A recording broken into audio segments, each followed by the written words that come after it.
ফেনীবাসী কেমন আছেন সবাই? আলহামদুলিল্লাহ, আমিও ভালো আছি। এই লাইটগুলো অফ করতে হবে। একবার তো বন্ধ হয়েছিল, আবার চালু হইলো কেন? লাইটগুলো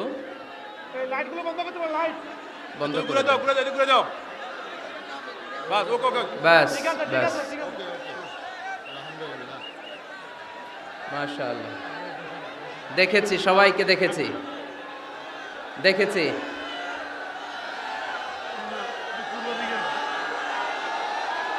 হ্যাঁ, সবাইকে মাশাআল্লাহ মাশাআল্লাহ। হ্যাঁ, দেখেছি। উহিব্বুকা ফিল্লাহ, মিজানুর রহমান আজহারি।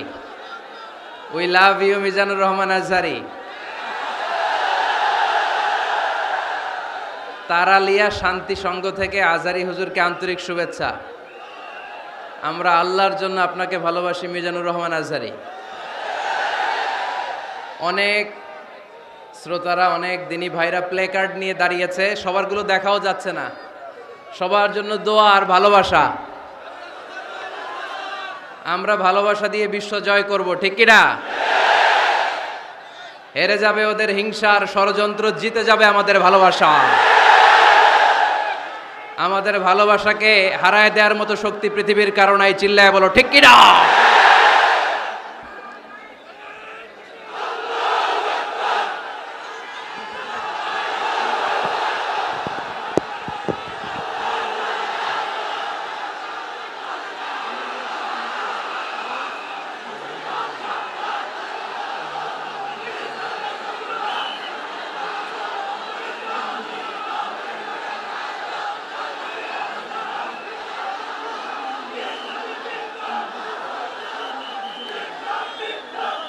মাশাআল্লাহ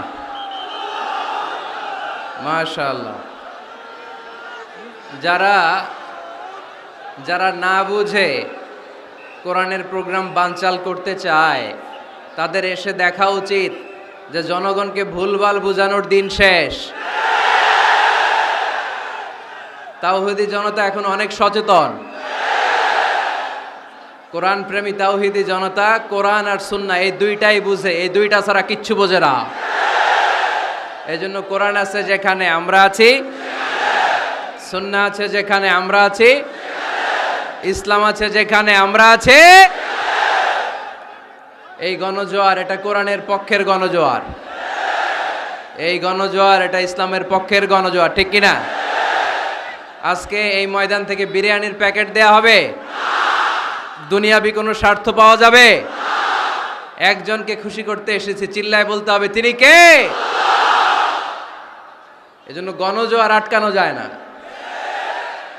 আপনারা বানের পানি যখন ছুটতে শুরু করে, দেখছেন আপনারা? ওইটারে আটকানো যায়?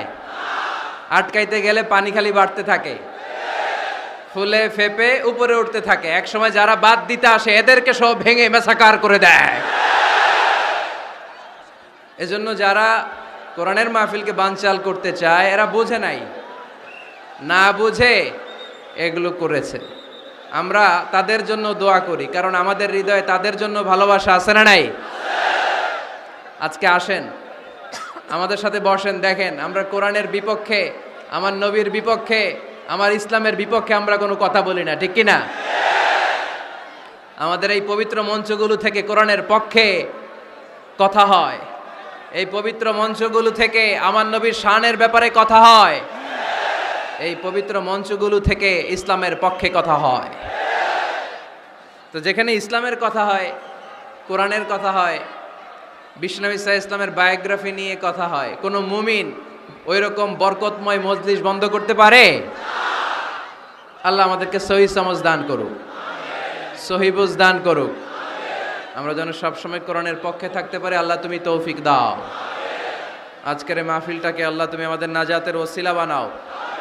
আওয়াজ করে উত্তর দেন, সকল প্রশংসার মালিক কে? সকল ক্ষমতার উৎস কে? কেউ যেটা পারে না পারে কে? কেউ যেটা দেখে না দেখে কে? কেউ যেটা শোনে না শোনে কে? সে আল্লাহর জন্য আওয়াজ করে আমরা পড়ব আলহামদুলিল্লাহ। সবাই পড়েন রব্বানা লাকাল হামদ হামদান কাসীরান তাইয়িবান মুবারাকান ফীহি ইয়া রাব্বি লাকাল হামদু কামা ইয়ানবাগি লিজালালি ওয়াজহিকা ওয়া আযীমি সুলতানিকা লাকাল হামদু বিল ঈমান লাকাল হামদু বিল ইসলাম লাকাল হামদু বিল কুরআন। আমরা প্রশংসা করলাম কার?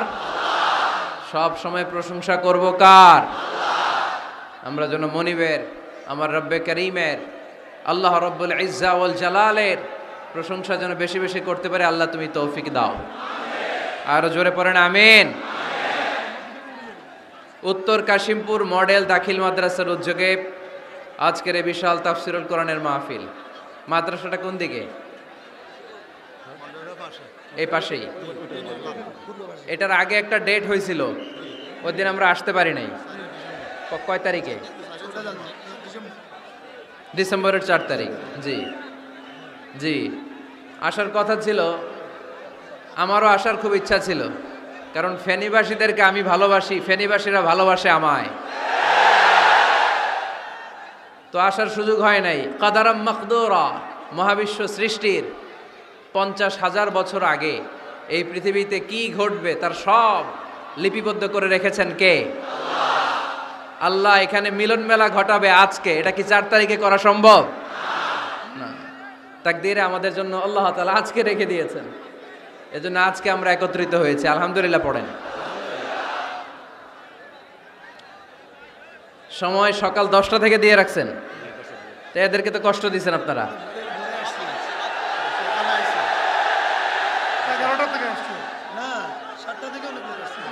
আরে কয়টায় আসছেন? কয়টায়? সকাল 7টায়, কেউ 8টায়, এরা একেবারে 7টার দিকে আসছে। ময়মনসিংহ থেকে ভাড়া করে আনছেন না এদেরকে? হ্যাঁ, ভাড়া করে আনা হয়েছে নাকি? একজনকে খুশি করার জন্য আমরা আসি, চিল্লায় বলতে হবে তিনি কে? আল্লাহ। আমার যে ভাইগুলো এই কষ্ট করে সকাল থেকে বসে আছে, আমরা এই ভাইদের জন্য দোয়া করি, আল্লাহ তাআলা আজকের এই মহামিলন মেলাকে কবুল করুক, এই প্রোগ্রামকে আমাদের নাজাতের ওসিলা বানাক। এখানে যেমনি একসাথে বসলাম, জান্নাতেও যেন একসাথে থাকতে পারে, আল্লাহ তৌফিক দান করেন। আজকের এই প্রোগ্রামের সম্মানিত প্রধান মেহমান, ফেনীর গণমানুষের জননন্দিত নেতা জনাব নিজামউদ্দিন হাজারী এমপি, মাননীয় সংসদ সদস্য ফেনী 2 আসন। উনি এই প্রোগ্রাম বাস্তবায়নের জন্য অনেক চেষ্টা করেছেন। ওনার স্ত্রী ভাবি অসুস্থ, তাই দেশের বাইরে আছেন। আমরা ওনার জন্য এবং ভাবির জন্য দোয়া করি, আল্লাহ ওনাদেরকে তুমি ইসলামের জন্য কবুল করো। আমাকে রেখেছেন প্রধান মুফাসসির। আমার আগে কথা বলেছেন হযরত মাওলানা অধ্যক্ষ মফিজুল ইসলাম সাহেব, খতিব পদ্মা টেক্সটাইল মিল মসজিদ, হযরত মাওলানা মোহাম্মদ জাকারিয়া, অধ্যক্ষ জিরানহাট ফাজিল ডিগ্রি মাদ্রাসা, হযরত মাওলানা রহমতুল্লাহ সাহেব, আরও অনেকে কথা বলেছেন। আজকের এই প্রোগ্রামের সভাপতিত্ব করছেন আলহাজ হযরত মাওলানা মশিউর রহমান খন্দকার সাহেব, প্রতিষ্ঠাতা পরিচালক অত্র মাদ্রাসা ও প্রিন্সিপাল পাঠাননগর আমিনিয়া ফাজিল ডিগ্রি মাদ্রাসা ছাগলনাইয়া। আসছে হুজুর? আচ্ছা আচ্ছা, আসেন। মাশাআল্লাহ। এরপরে আপনাদের প্যানেল মেয়র সাহেব আছেন, এরপর চেয়ারম্যান ভাইরা আছেন, এরপর জেলা পরিষদ সদস্য ভাই আছেন, চেয়ারম্যান সাহেব আছেন। আলহামদুলিল্লাহ, সব নেতা খেতা নিয়ে আজকে বসছি। মাশাআল্লাহ। ফেনীর নেতারা কোরআনের পক্ষে, ঠিক কিনা? 64 জেলার সব নেতাগুলো কোরআনের পক্ষে থাক, আমরা চাই কি চাই না? বাংলার 56,000 বর্গ মাইলের প্রতিটা ইঞ্চি মাটি কোরআনের ঘাঁটি হোক, আমরা চাই কি চাই না?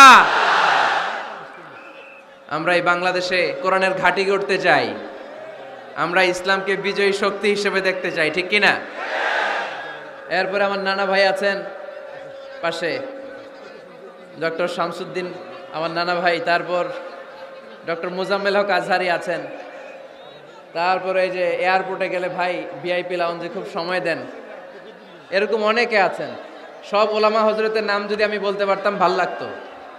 আইম্মাতুল মাসাজিদ, মসজিদের ইমাম সাহেবেরা, মুয়াজ্জিন সাহেবেরা, খতিব সাহেবেরা, কওমি মাদ্রাসার মুহতামিম সাহেবরা, আলিয়া মাদ্রাসার প্রিন্সিপাল হুজুরেরা, স্কুল কলেজ ইউনিভার্সিটির শিক্ষকেরা, পর্দার আড়ালে মায়েরা বোনেরা, আপামর তৌহিদি জনতা, আর আমার কলিজার টুকরা যুবক ভাইয়েরা, সব যুবক, বেশিরভাগ যুবক, মাশাআল্লাহ মাশাআল্লাহ মাশাআল্লাহ। আমাদের হাতে সময় খুব কম। সামনে এশার আজান, এই আজানের আগ পর্যন্ত আমরা কিছু কথা শুনবো, ইনশাল্লাহ। পড়েন, আওয়াজ করা যাবে না। এখন আমি আওয়াজ শুনতে পাচ্ছি, আওয়াজ করা যাবে না। দেখেছি, সবাইকে দেখেছি, মাশাআল্লাহ। হ্যাঁ দেখলাম, হ্যাঁ শুরুতেই হাত নাড়িয়ে শুভেচ্ছা জানিয়েছি, বারবার করা যাবে না। দেখলাম সবাইকে, থামতে হবে এবার। মাশাআল্লাহ, ফেনের ছেলেরা অনেক ভদ্র।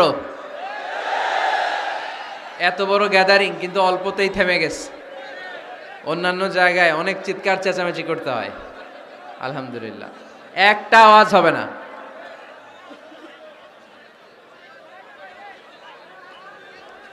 আমি বলেছি একটা আওয়াজ হবে না।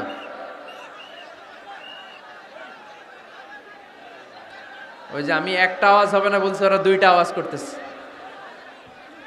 আওয়াজ করবেন না, না, নো সাউন্ড। আজকে আমরা সূরাতুল হুজরাত থেকে কথা শুনবো। কোন সূরা থেকে? হুজরাত। সবাই বলেন হুজরাত। হুজরাত শব্দটা হুজরা শব্দের প্লুরাল, অর্থ হচ্ছে কামরা। মসজিদে ইমাম সাহেবের হুজরা আছে না নাই? ইমাম সাহেবের কামরা আছে না? আছে।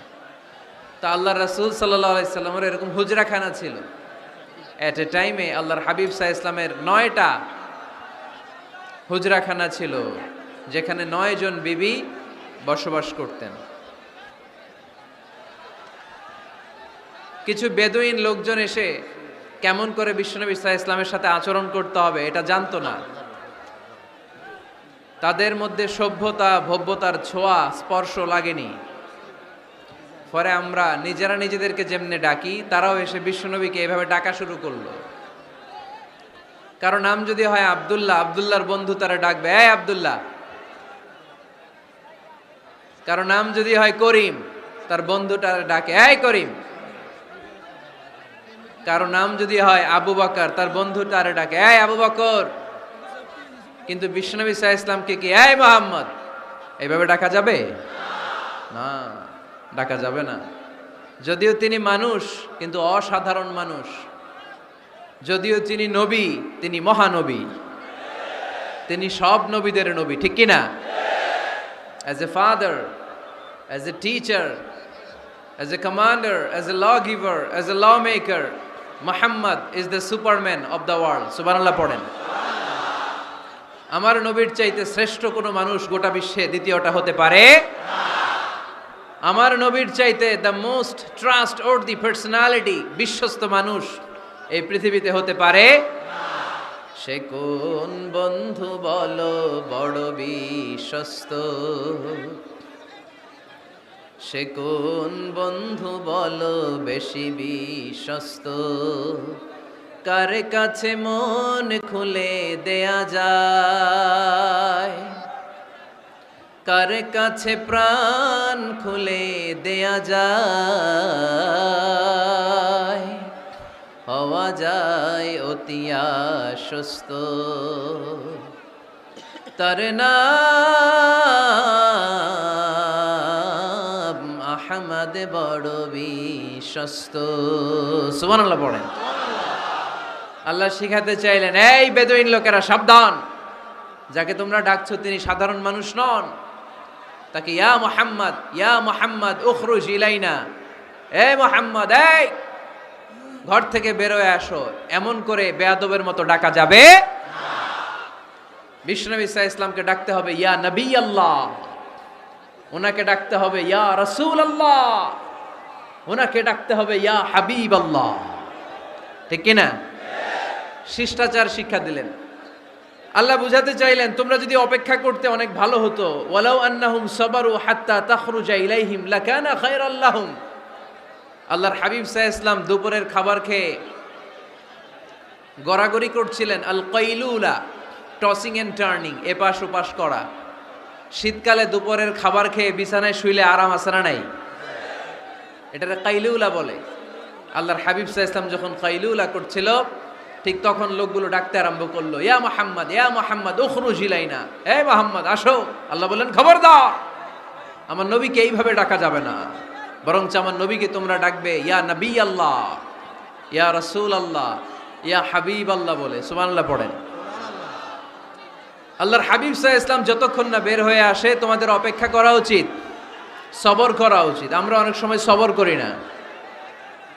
ব্যাপার কি? আওয়াজ আবার বাড়তেছে কেন? এদিকে মাইকম্যান কই? মাইকম্যান এদিকে আসো তো, মাইকম্যান এদিকে আসো, আমার কাছে আসো। ভাই আওয়াজ করবেন না, এই আওয়াজ থামাতে থামাতেই এশার আজান হয়ে যাবে, আমি চলে যাব। আলোচনা শেষ, আমি চলে যাব। উপরে উঠাও, একটু উপরে, এদিকে এদিকে। আমি একটা কথা শুরু করলে এখানে চিৎকার চেঁচামেচি, আমি থামাবো, আবার শুরু করলে এটা হয় না। অল্প কয়েক মিনিট, লম্বা চোরা বক্তব্যের সুযোগও নাই। এশার আজান হবে একটু পরে, একটু উপরে উঠাও। আমি চাই পিন পতন নীরবতা। আরেকটু, আরেকটু, ব্যাস। আবার তো নিচে নেমে যায়। আওয়াজ করো না, আওয়াজ করো না ভাই, আওয়াজ করো না।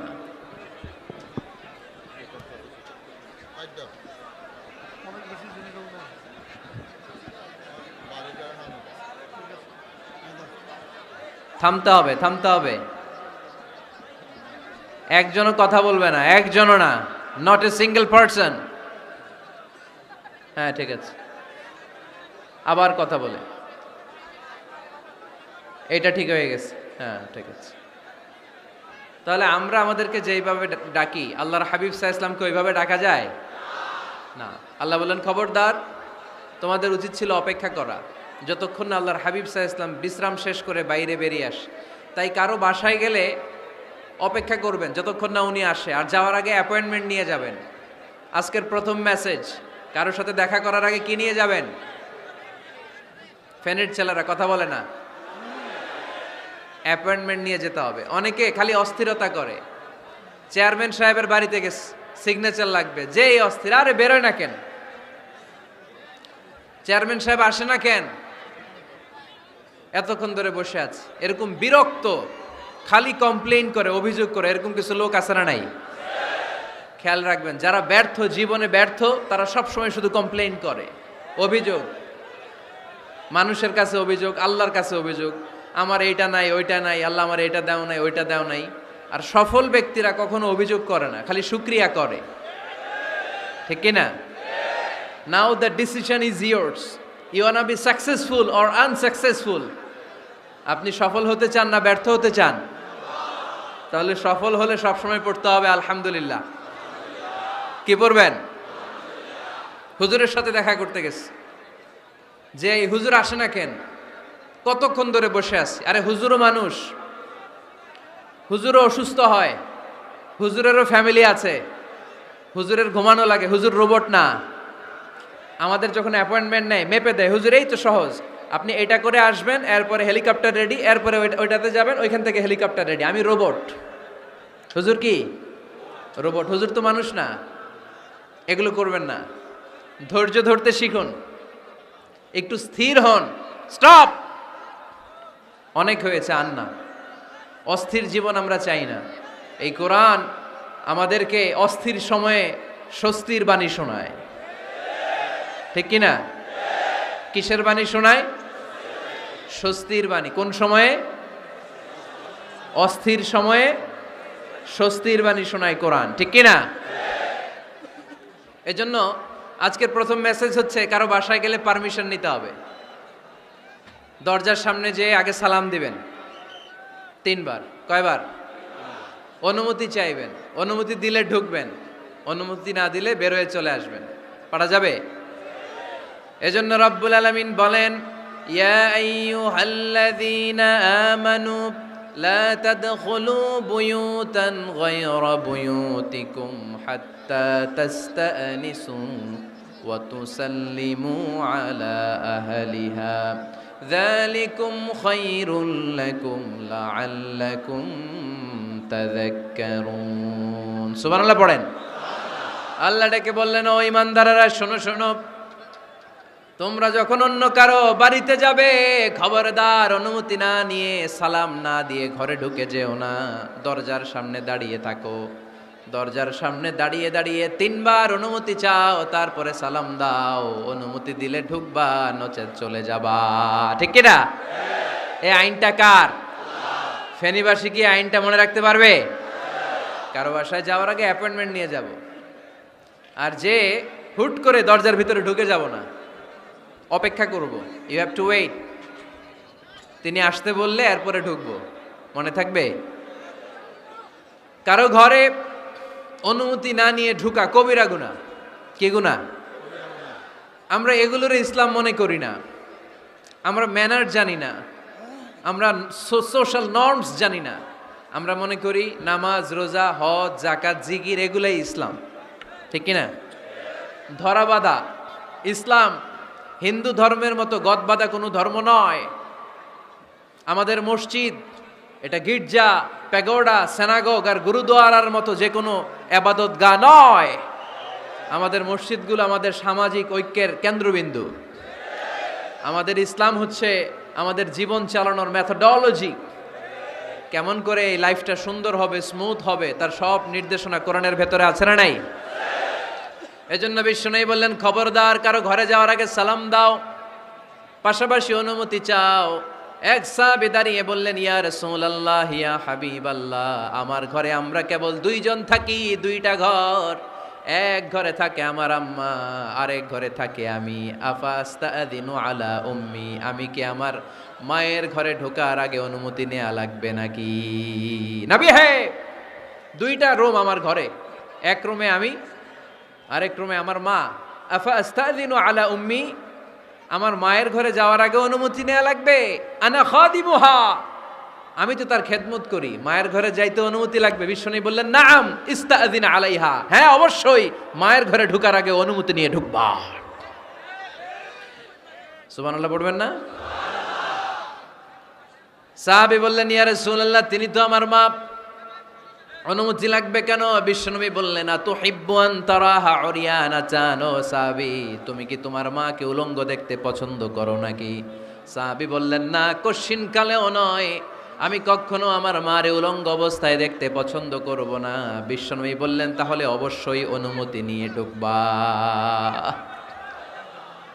যদি মারে উলঙ্গ দেখতে মনে না চায় তাহলে ঢুকবা, কারণ ঘরের ভিতরে কে কখন কোন পরিস্থিতিতে থাকে তার কোনো হিসাব আছে? এজন্য সালাম দিবেন, নক করবেন, অনুমতি চাইবেন, তখন নিজেকে নিজে ভিতরে যারা আছে, মহিলা হোক পুরুষ হোক, সামলে নিবে, গুছিয়ে নিবে, তারপরে আপনাকে ঢুকার ব্যবস্থা করে দিবে। ঠিক কিনা? তাহলে মায়ের ঘরে ঢুকতে হলে যদি অনুমতি লাগে, তাহলে বোনের ঘরে ঢোকার আগে অনুমতির দরকার আছে না নাই? আমার পাশের ঘর হচ্ছে আমার ভাইয়ের ঘর, ভাইয়ের ঘরে ঢোকার আগে অনুমতির দরকার আছে না নাই? কাজিন, চাচাতো বোন, খালাতো বোন, চাচাতো ভাই, খালাতো ভাই, পাশের ঘরের ভাবি, পাশের বাড়ির মানুষ, এদের ঘরে ঢোকার আগে অনুমতির প্রয়োজন আছে না নাই? খবরদার, খবরদার, এটা কবিরা গুনাহ। This is my first message to the people of Feni tonight. আজ রাতে ফেনীবাসীদের কাছে আমার প্রথম মেসেজ হচ্ছে, কারো ঘরে যাওয়ার আগে অ্যাপয়েন্টমেন্ট নিয়ে যাব। কখন তার সাথে দেখা করব, আগে অ্যাপয়েন্টমেন্ট নিয়ে যাব, তারপরে যে দরজার বাইরে দাঁড়িয়ে পারমিশন চাইবো, মানে অনুমতি নিব, তারপরে সালাম দিব, এরপরে ঘরে ঢুকবো। পারা যাবে? ইনশাল্লাহ পড়তে পারবেন না আওয়াজ করে? আজকে আলোচনার বিষয় হচ্ছে সূরাতুল হুজুরাত। সূরার নাম কি? হুজুরাত। এটা মাদানী সূরা। কি সূরা? এটা কোরআনের 49 নম্বর সূরা। কত নম্বর সূরা? এই সূরায় মোট আয়াত আছে 18টি। কয়টি? এবার আমি প্রশ্ন করব, উত্তর দেন। এই সূরায় মোট আয়াত সংখ্যা কয়টি? 18টি। এটি কোরআনের কততম সূরা? 49তম সূরা। আর সূরাটা মাক্কি সূরা। কি সূরা? মাদানী সূরা। এই সূরাটাকে বলা হয় সামাজিক রীতিনীতির সূরা। সোশ্যাল নর্মস শেখানো হয়েছে এই সূরায়। কেমন করে সমাজের শান্তি শৃঙ্খলার ভারসাম্য অক্ষুণ্ণ থাকবে সে ব্যাপারে এই সূরাতে আল্লাহ তাআলা কিছু দিক নির্দেশনা দিয়েছেন। আমাদের সমাজের ভারসাম্য ঠিক নাই, শান্তি নাই, সুশৃঙ্খলা নাই, শুধু মারামারি, জিঘাংসা, কিলাকিলি, হিংসা, বিদ্বেষ, বিশৃঙ্খলা। এই হিংসা, বিদ্বেষ, বিশৃঙ্খলা, মারামারির বিপরীতে সমাজের সাম্য, ভ্রাতৃত্ব, ভালোবাসা, সুশৃঙ্খলা আর ভারসাম্য কিভাবে অক্ষুণ্ণ রাখা যায় সেজন্য আল্লাহ তাআলা এই সূরার ভেতরে 10টা গাইডলাইন দিয়েছেন। কয়টা? সবাই বলতে হবে কয়টা? 10টা। প্রথম গাইডলাইন হচ্ছে আল্লাহ তাআলা বলছেন, খবরদার যারা বিশ্বাসী বলে নিজেদেরকে দাবি করো, আল্লাহ আল্লাহর রাসূলের নিয়মের বা আইনের উপর দিয়ে টপকে যেও না। আল্লাহ আল্লাহ রাসূল যেটা বলেছে এটাই ফাইনাল, ঠিক কি না? রব্বুল আলামিন বলেন, ইয়া আইয়ুহাল্লাযীনা আমানু লা তুকদ্দিমু বাইনা ইয়াদাইল্লাহি ওয়া রাসূলিহি ওয়াত্তাকুল্লাহ ইন্নাল্লাহা সামিউন আলীম। পড়েন সুবহানাল্লাহ। আল্লাহ বললেন, যারা বিশ্বাসী বলে দাবি করো, খবরদার আল্লাহর দেয়া বিধান আর আমার নবীর দেয়া বিধান, এই বিধানগুলাই ফাইনাল। এই ফাইনাল কথার পরে মুমিনের কোনো কথা থাকতে পারে? আল্লাহ যেটা বলেছে, আল্লাহ রাসূল যেটা বলেছে সেটাই ফাইনাল। আওয়াজ করে বলতে হবে, সেটা কি? এটা ফাইনাল। এরপর আর নতুন কোনো কথা নাই। যখনই বলা হবে আল্লাহ বলেছে, রাসূল বলেছে, আমরা বলবো আমান্না, সামি'না ওয়া আতা'না, আমরা শুনলাম, মানলাম, বিশ্বাস করলাম। আমাদের পক্ষ থেকে আর দ্বিতীয় কোনো কথা নাই, ঠিক কি না? এজন্য আল্লাহ বললেন, খবরদার আমি আর আমার রাসূল যেটা দিয়েছি সেটাই ফাইনাল। অতিরিক্ত বুঝতে যেও না, ওভার স্মার্ট সাজতে চেও না। আমি আল্লাহর দেয়া নবীর দেয়া বিধানের সামনে অ্যাডভান্স হতে যেও না, কারণ আমি আল্লাহ আর আমার রাসূল যেই নিয়ম দিয়েছি সেটাই ফাইনাল, সেটাতেই বরকত। কোন মুমিন বান্দাবান্দীদের কাছে যখন আল্লাহ আর আল্লাহর রাসূলের কথা বলা হয় তাদের কাছে এটাই ফাইনাল, ঠিক কি না? ওমা কানা লিমুমিনিন ওয়ালা মুমিনাতিন ইযা কাদাল্লাহু ওয়া রাসূলুহু আমরান আইয়াকুনা লাহুমুল খিয়ারাতু মিন আমরিহিম। মুমিন নরনারীর কাছে যখন বলা হবে এটা আল্লাহর কথা, আল্লাহর রাসূলের কথা, এটাই ফাইনাল। এরপরে মুমিনের আর নতুন কোনো চয়েস থাকতে পারে না। আল্লাহ বলেছে 5 ওয়াক্ত সালাত জামাতের সাথে আদায় করো, এটাই ফাইনাল, ঠিক কি না? আল্লাহ বলেছেন চুরি করলে চোরের হাত কেটে দাও। বিশ্বনবী জীবদ্দশায় চোরের হাত কেটে দেখিয়ে দিয়েছেন, চুরি করলে হাত কেটে দাও, এটাই ফাইনাল, ঠিক কি না? আল্লাহ নিয়ম জারি করেছেন, ও নারীরা পর্দা করে ঘর থেকে বের হও, এর উপরে কোনো কথা নাই, জোরে বলেন ঠিক কি না? আল্লাহ আইন করে দিয়েছেন রমাদানের 29 দিন কিংবা 30 দিন রোজা রাখবা, এটাই ফাইনাল, এরপরে কোনো কথা নাই, জোরে বলেন ঠিক কি না? যারা সম্পদশালী হয়েছো বছরান্তে 2.5% যাকাত দিবা, বিধানটা কার? এটাই ফাইনাল, এরপরে কোনো কথা আছে? তার মানে আল্লাহ আল্লাহ রাসূল যেটা দিয়েছে এটাই ফাইনাল, এটাই সর্বোৎকৃষ্ট, এর চেয়ে উৎকৃষ্ট আর ভালো হতে পারে না, এটাই শ্রেষ্ঠ। এক সাহাবী বলল, আসুমুদ্দাহার, আমি সারা বছর রোজা রাখবো, রোজা ভাঙবো না। আরেক সাহাবী বলল, আ'তাজিলুন নিসা, আমি আমার বউয়ের কাছে যাব না, আজীবন বৈরাগ্য জীবন যাপন করব। আরেক সাহাবী বলল, উসল্লি লাইলা কুল্লাহ, সারা রাত তাহাজ্জুদ পড়বো, ঘুমাবো না। এই কথা শুনে বিশ্বনবী রেগে গেলেন। বিশ্বনবী বললেন, কে কে বলেছে এই কথা যে সারা বছর রোজা রাখবে, সারা রাত তাহাজ্জুদ পড়বে, স্ত্রীর কাছে যাবে না? ইন্নী আখশাকুম লিল্লাহি ওয়া আতকাকুম লাহু, নিশ্চয় আমি তোমাদের চাইতে আল্লাহকে বেশি ভয় করি। আমি বিশ্বনবী সবচেয়ে বড় মুত্তাকি, আমি বিশ্বনবী সবচেয়ে বড় বুজুর্গ, আমি বিশ্বনবী সবচেয়ে বড় আল্লাহওয়ালা। তো আমি এত বড় আল্লাহওয়ালা হয়ে আমি 11 জন স্ত্রী রেখেছি, আমি এত বড় আল্লাহওয়ালা হয়ে রাতে তাহাজ্জুদও পড়ি, আবার কিছু অংশ ঘুমাই। আমি এত বড় আল্লাহওয়ালা হয়ে বছরে কিছু সময় রোজা রাখি, মাঝে মাঝে রাখি না। তা আমি ব্যালেন্স করে জীবন ধারণের পরে আমার আল্লাহওয়ালাগিরিতে কোনো সমস্যা হয় নাই, আমার নবী হতে সমস্যা হয় নাই। তোমাদের সমস্যা হলো কেন? তোমরা কোত্থেকে এটা শিখেছো আমি বিশ্বনবী যেটা শিখিয়েছি এটাই ফাইনাল, এর চেয়ে শ্রেষ্ঠ কোনো কাজ আর হতে পারে না। চিল্লায় বলেন ঠিক কিনা? ফজরের ফরজ নামাজ কয় রাকাত? আওয়াজ করে বলেন। বিধানটা কার? আপনি যদি বলেন আমি একটু বাড়ায় পড়ব, 3 রাকাত পড়ব, সওয়াব বেশি হবে না? কারণ আপনি অ্যাডভান্স হয়েছেন। লা তুকদ্দিমু বাইনা ইয়াদাইল্লাহি ওয়া রাসূলিহি, খবরদার আল্লাহ আল্লাহ রাসূলের উপর অ্যাডভান্স হয়ো না। রমাদানের রোজা 30টা, আপনি যদি বলেন 35টা রাখবো, ফেনীর ভাইয়েরা রমজানের পরে আরো 5টা যদি একাধারে রাখেন, রমজান মনে করে আল্লাহ কবুল করবে? কবুল করবে? তার মানে আল্লাহ আল্লাহ রাসূল যেটা বলেছে এটাই ফাইনাল, এর চেয়ে বেশি কিছু আর ইবাদত করা যাবে, এর চেয়ে শ্রেষ্ঠ ইবাদত হতে পারে না। বিষ্ণু ইসা ইসলাম বললেন সারা রাত তাহাজ্জুদ পড়লে এটা শ্রেষ্ঠ ইবাদত নয়, বরং রাতের কিছু অংশ ঘুমাবা, কিছু অংশ তাহাজ্জুদ পড়বা। আইয়ামুল বীজের রোজা রাখবা, সোম আর বৃহস্পতিবার রোজা রাখবা, আরাফার রোজা রাখবা, আশুরার রোজা রাখবা, শাওয়ালের 6 রোজা রাখবা। এর চেয়েও বেশি রাখতে চাইলে একদিন রোজা রাখবা, আরেকদিন রাখবা না, একদিন রাখবা, আরেকদিন রাখবা না। এর চেয়ে ভালো রোজার হতে পারে? হতে পারে না। আল্লাহর হাবিব সাল্লাল্লাহু আলাইহি ওয়াসাল্লাম বললেন সেই শ্রেষ্ঠ যে স্ত্রীদের সাথেও মেলামেশা করে আবার ইবাদতও করে। ইসলামের মধ্যে ভারসাম্য আছে না নাই? তাহলে বোঝা গেল আল্লাহর হাবিব সাল্লাল্লাহু আলাইহি ওয়াসাল্লাম আল্লাহর সবচেয়ে কাছের, তিনি সবচেয়ে বড় মুত্তাকি। ফেনীবাসী আওয়াজ করে বলেন তো, আমার নবীর চাইতে বড় মুত্তাকি হওয়া যাবে? আমার নবীর চাইতে বড় আল্লাহওয়ালা হওয়া যাবে? নামাজ কেমন করে পড়তে হয় এটা নবী শিখায় গিয়েছেন, এর চেয়ে বেশি কিছু করা যাবে? জিকির কেমন করে করতে হয় এটা বিশ্বনবী শিখিয়ে গিয়েছেন কি জান নাই? বিশ্বনবীর শিখানো পন্থার বাইরে নতুন পন্থায় জিকির করা যাবে? তাহলে আল্লাহ এবং আল্লাহ রাসূল যা শিখিয়েছে এটাই ফাইনাল। আল্লাহ আল্লাহ রাসূলের কথার উপরে আমরা দ্বিতীয় কোনো কথা বলতে চাই না। এটা হচ্ছে 1 নাম্বার গাইডলাইন। সমাজে যদি শান্তি আনতে চান এই গাইডলাইন মানতে হবে। বিশ্বাসীদের জন্য 2 নাম্বার গাইডলাইন হচ্ছে লা তারফাউ আসওয়াতাকুম ফাওকা সাউতিন নবী। খবরদার ওহে বিশ্বাসীরা, নবীর কণ্ঠের চাইতে যেন তোমাদের কণ্ঠ উঁচু হয়ে না যায়। আপনারা কথা শুনতেছেন? মনোযোগ আছে না গেছে? বনু তামিম গোত্রের নেতা কে হবে? আল্লাহর হাবিব সাল্লাল্লাহু আলাইহি ওয়াসাল্লাম পরামর্শ করছিলেন। সাইয়েদনা আবু বকর বললেন আমার মতামত হচ্ছে এই লোকটা নেতা হলে ভালো হয়, যোগ্য লোক। ওমরে ফারুক বললেন না, উনি না। আবু বকর যেটা বলেছে ওইটা না, আমার মনে হয় এই লোকটা নেতা হলে ভালো হয়। আবু বকর বললেন না ওমর তুমি বুঝো না, আমি যারে বলছি সে ভালো। ওমরে ফারুক বলে না আবু বকর, আমি যাকে বলেছি সে ভালো।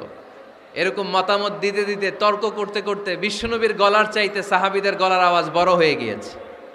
আল্লাহ এটা আরশের উপর থেকে বরদাস্ত করে নাই। আল্লাহ বলেছেন খবরদার লা তারফাউ আসওয়াতাকুম ফাওকা সাউতিন নবী, নবীর কণ্ঠের চাইতে তোমাদের কণ্ঠ যেন উঁচু হয়ে না যায়। আমার নবীকে আমি তোমাদের বন্ধু বানিয়েছি, তোমাদের কাছে রেখেছি, তার মানে এই নয় যা মন চায় তাই নবীর সাথে আচরণ করবা, ঠিক কি না? কখনো যেন নবীর কণ্ঠের চাইতে কণ্ঠ উঁচু হয়ে না যায়। যদি নবীর গলার আওয়াজের চাইতে তোমাদের গলার আওয়াজ উঁচু হয়ে যায়, তোমাদের জীবনের সব নেক আমলগুলোকে আমি বাতিল করে দেব। আল্লাহ ধমক দিয়ে বললেন খবরদার ইয়া আইয়ুহাল্লাযীনা আমানু লা তারফাউ আসওয়াতাকুম ফাওকা সাউতিন নবী ওয়ালা তাজহারু লাহু বিল কওলি কাজহারি বা'দিকুম লিবা'দিন আন তাহবাতা আ'মালুকুম ওয়া আনতুম লা তাশউরুন। পড়েন সুবহানাল্লাহ। আল্লাহ বললেন খবরদার আমার নবীর কণ্ঠের চাইতে যেন তোমাদের কণ্ঠ উঁচু হয়ে না যায়। আমার হাবিবের কণ্ঠের চাইতে তোমাদের কণ্ঠ যদি উঁচু হয়ে যায় বেয়াদবি হয়ে যাবে, ফলে তোমাদের সব নেক আমল বাতিল করে দিবে কে? এই আয়াত নাজিল হওয়ার পরে সাহাবারা কেউ বিশ্বনবীর সামনে এসে বড় গলায় কথা বলে না, আস্তে আস্তে বলে। কেমনে বলে? ওমরে ফারুক এই আয়াত শুনে এত ভয় পেলেন, তিনি বিশ্বনবীর কাছে কোনো কথা নিয়ে আসলে ফিস ফিস করে বলতেন। বিশ্বনবী শুনতে পেতেন না, বলতেন এই ওমর কি বলছো, বুঝি নাই, জোরে বলো। ওমরে ফারুক সাউন্ড বাড়িয়ে জোরে বলতেন, বিশ্বনবী বলতেন এই কি বলেছো, এদিকে আসো, জোরে বলো। আমি শুনতে পাচ্ছি না ওমর, আরো জোরে বলো। ওমরে ফারুক আবার একটু সাউন্ড বাড়িয়ে আবার বলতে আরম্ভ করতেন, বিশ্বনবী বলতেন আমি শুনতে পাচ্ছি না, জোরে বলো। সুবহানাল্লাহ পড়েন। ভয়ে, আন তাহবাতা আমালুকুম ওয়া আনতুম লা তাশউরুন। খবরদার, নবীর কণ্ঠের চাইতে যদি কণ্ঠ উঁচু হয়ে যায় সব নেক আমল বাতিল করে দিবে কে? আপনারা যারা হজ উমরা করেছেন, হজ আর উমরা করতে পেরেছেন কারা কারা দেখি? মাশাআল্লাহ। যারা করতে পারি নাই আমরা, আমাদেরকেও যেন আল্লাহ তাআলা তৌফিক দান করে, আমরা পড়ি আমিন। আমরা যেন কাবার চারপাশে তাওয়াফ করতে পারি, সাফা মারওয়ায় যেন সাই করতে পারি, আল্লাহর হাবিব সাল্লাল্লাহু আলাইহি ইসলামের কবরের সামনে দাঁড়িয়ে যেন আমরা সালাতু সালাম পাঠ করতে পারি। আওয়াজ করে পড়তে হবে আমিন। বিশ্বনবী সাল্লাল্লাহু আলাইহি ইসলামের কবরের উপরে এই আয়াতটা লেখা, যে আয়াত নিয়ে আমি এখন আপনাদের সামনে আলোচনা করছি, লা তারফাউ আসওয়াতাকুম ফাওকা সাওতিন নবী। দেখছেন না হাজী সাহেবরা, দেখে আসছেন না? আপনি যখন মসজিদে নববীতে নামাজ পড়বেন, আল্লাহর হাবিব সাল্লাল্লাহু আলাইহি ইসলামের কবর জিয়ারতের জন্য যখন রওনা হবেন, সর্বপ্রথম বাম দিকে পড়বে রাউদাতুম মিন রিয়াদিল জান্নাহ। এই জায়গাটা হলো দুনিয়ার বুকে জান্নাতের বাগান সমূহ থেকে একটা বাগান। আপনি হাঁটতে থাকবেন, হাঁটতে হাঁটতে রাউজাতুম মিন রিয়াদিল জান্নাহ পার হওয়ার পরে বাম দিকে পড়বে বিশ্বনবীর কবর। বিশ্বনবীর কবরের সামনে দাঁড়িয়ে কোনো উম্মত সহ্য করতে পারে নাকি? ধৈর্য ধারণ করতে পারে নাকি? আজীবন যেই নবীর কথা শুনলাম, আজীবন যেই নবীর হাদিস চর্চা করলাম, আজীবন যেই নবীর ভালোবাসা হৃদয়ের মধ্যে ধারণ করলাম, ওই নবী নাকি এই জায়গায় শোয়া, ওই নবী নাকি এখানে শুয়ে আছে, এটা কল্পনা করলে কোনো উম্মত ধৈর্য ধারণ করতে পারে? কলিজাটা ছিঁড়ে খান খান হয়ে যায়, চিৎকার দিয়ে নবীরে ডাক দিতে মনে চায়। কিন্তু আল্লাহ বলেছেন খবরদার, কবরের উপরে এই আয়াতটা লেখা, লা তারফাউ আসওয়াতাকুম ফাওকা সাওতিন নবী। খবরদার, এটা নবীর দরবার, এখানে বড় গলায় চিৎকার চেঁচামেচি করে কোনো আওয়াজ করা যায় না। চিল্লায় বলেন ঠিক কি না? এজন্য আল্লাহ বললেন, লা তারফাউ আসওয়াতাকুম ফাওকা সাওতিন নবী। খবরদার, নবীর কণ্ঠের চাইতে যেন কণ্ঠ উঁচু হয়ে না যায়। এই আয়াতের হুকুম আল্লাহর হাবিব সাল্লাল্লাহু আলাইহি ইসলামের জীবদ্দশা অবস্থায় যেমন ছিল, ঠিক এখনো এটারে বলবৎ রেখেছে কে? তাই ওইখানে আল্লাহর হাবিব সাল্লাল্লাহু আলাইহি ইসলামের কবরের সামনে বুক ফেটে কান্না আসে, আমার নবী, আমার পেয়ারা নবী এখানে, পেয়ারা রাসূল শুয়ে আছে, এটা জেনেও আমি চিৎকার দিতে পারি না, আমি হই হুল্লোড় করতে পারি না, আমি লাফাতে পারি না, আমি শুধু চোখের পানি ছেড়ে আমার নবীরে সালাম পাঠাতে পারি। ঠিক কিনা? এই আয়াতের হুকুম শুধু নবীর ক্ষেত্রেই প্রযোজ্য নয়, আব্বা আম্মার ক্ষেত্রেও প্রযোজ্য। আব্বা আম্মার সামনে দাঁড়িয়ে বড় গলায় কথা বলা যাবে? উস্তাদ আল আসাতেজা যারা আমাদেরকে শিখিয়েছেন, তাদের সামনে বড় গলায় কথা বলা যাবে না। আধ্যাত্মিক গুরু, ইসলামী আন্দোলনের নেতা, ধর্মীয় নেতা, ওনাদের সামনেও চোখ রাঙিয়ে কথা বলা যাবে না। চিল্লায় বলেন ঠিক কিনা? লা তারফাউ আসওয়াতাকুম ফাওকা সাওতিন নবী। আদব নাই সমাজে, আদব নাই, এজন্য এত মহা সমস্যা। তাহলে প্রথম মেসেজ হচ্ছে আল্লাহ আল্লাহর হাবিব যা বলেছেন ওইটাই ফাইনাল, ওইটার উপরে কোনো কথা আছে? দ্বিতীয় মেসেজ হচ্ছে নবীর দরবারে দাঁড়িয়ে বড় গলায় কথা বলা যাবে। 3 নম্বরে আল্লাহ বললেন, ইয়া আইয়ুহাল্লাযীনা আমানু ইন জাআকুম ফাসিকুম বিনাবাইন ফাতাবায়ানু। ও বিশ্বাসীরা, ও ঈমানদার বান্দারা, তোমাদের সামনে যদি কোনো পাপাচারী, কোনো ফাসেক যদি কোনো খবর নিয়ে আসে, খবরটা বিশ্বাস করার আগে যাচাই করে নিও। ফাতাবায়ানু ইয়ানি ফাতাসাব্বাতু আন সিহহাতিল খবর। খবরটা সহি কিনা যাচাই করার দরকার আছে না নাই? ইন জাআকুম ফাসিকুম বিনাবাইন ফাতাবায়ানু। ফেনীবাসী মনোযোগ দিয়ে শুনেন, কেউ যদি কোনো তথ্য নিয়ে আসে, খবর নিয়ে আসে, শুনেই হুট করে বিশ্বাস করা যাবে না। ফেসবুকে প্রায় বিভিন্ন ফেক নিউজ আছে না নাই? রুমর, গুজব আছে না নাই? আমি তখন মালয়েশিয়া, হঠাৎ করে দেখলাম নিউজের মধ্যে অনেকে স্ট্যাটাস দিতে শুরু করেছে যে পেঁয়াজের মতো লবণেরও দাম বেড়ে গেছে। এটা কি সত্য নিউজ না গুজব? জোরে বলেন। গুজব। আসলে কি লবণের দাম বাড়ছিল? বাড়ে নাই, কিন্তু না জেনেই অনেকে শেয়ার দিছে। এজন্য ফেসবুকে কোনো নিউজ যদি আপনি দেখতে পান, শুনতে পান, verify, justify the news whether it's true or wrong. Check, make a cross check and double check. Regarding the authenticity of the report, এই রিপোর্টটা সঠিক কিনা ভেরিফাই করবেন আগে, তারপরে শেয়ার মারবেন। অনেকে আছে সিলে কান নিয়ে গেছে, শুই না সিলের পিছনে দৌড়। আগে কি সিলের পিছনে দৌড়াবেন নাকি কানে হাত দিবেন? নিউজ একটা দেখলেই শেয়ার দেয়া যাবে? কি করবেন? যাচাই করবেন। You have to cross check, you have to justify the news, you have to verify the news. আমরা প্রায় নিউজ একটা দেখলেই শেয়ার দেই। হয়তো একটা ভুল নিউজ আপনি শেয়ার দিয়েছেন, এই ভুল নিউজের কারণে পুরো সমাজের মধ্যে গোলমাল, এর দায়ভার আপনার কাঁধেই বর্তাবে। আওয়াজ করে বলেন ঠিক কিনা? এই ভুয়া নিউজগুলোতে আমাদের খুব আগ্রহ। ফেসবুক নিজের মন মতো ব্যবহার করা যাবে না। প্রায় ফেসবুকে অনেক রুমর পাবেন, গুজব, অনেক স্ক্যান্ডাল। অমুক নেতার গোপন ভিডিও ফাঁস। তো অমুক নেতার গোপন ভিডিও ফাঁস, তোর কি হয়েছে? তোর সমস্যা কি? ওইটা তোর শেয়ার দেয়া লাগবে কেন? চিল্লায় বলেন ঠিক কিনা? মানুষের দোষ আমরা গোপন করতে পারি না। মান সাতারা মুসলিমান সাতারাহুল্লাহু ফিদ দুনিয়া ওয়াল আখিরা। যে অন্যের দোষ দেখে গোপন রাখে, তার দোষগুলো গোপন রাখবে কে? ওমান কাশাফা মুসলিমান কাশাফাহুল্লাহু ফিদ দুনিয়া ওয়াল আখিরা। যে অন্যের গোপন বিষয় প্রকাশ করে দেয়, ওর গোমরও কিয়ামতের ময়দানে ফাঁস করে দিবে কে? আপনি 10 জনের সামনে অন্যের গোপন বিষয় ফাঁস করবেন, আল্লাহ লাখো মানুষের সামনে আপনার ল্যাংটা করে ছেড়ে দিবে। লক্ষ মানুষের সামনে আপনার গোমর ফাঁস করে দিবে। এজন্য খবরদার, অন্যের পিছনে লেগে থাকেন না, অন্যের দোষ খুঁজেন না, দোষ খুঁজবেন নিজের। ইন জাআকুম ফাসিকুম বিনাবাইন ফাতাবায়ানু। মুমিন কোন তথ্য, কোন সংবাদ, কোন রিপোর্ট কিংবা নিউজ শুনলেই বিশ্বাস করে না। মুমিন আগে এটাকে যাচাই করে, বাছাই করে, জাস্টিফাই করে, ভেরিফাই করে, তারপরে সে বিশ্বাস করে। ঠিক কি না? আল্লাহর হাবিব সাল্লাল্লাহু আলাইহি ওয়াসাল্লাম বনুল মুস্তালাকের যুদ্ধে জয়লাভ করলেন। হারিস ইবনে মিরার বনুল মুস্তালাকের নেতা। শুনতেছেন আপনারা?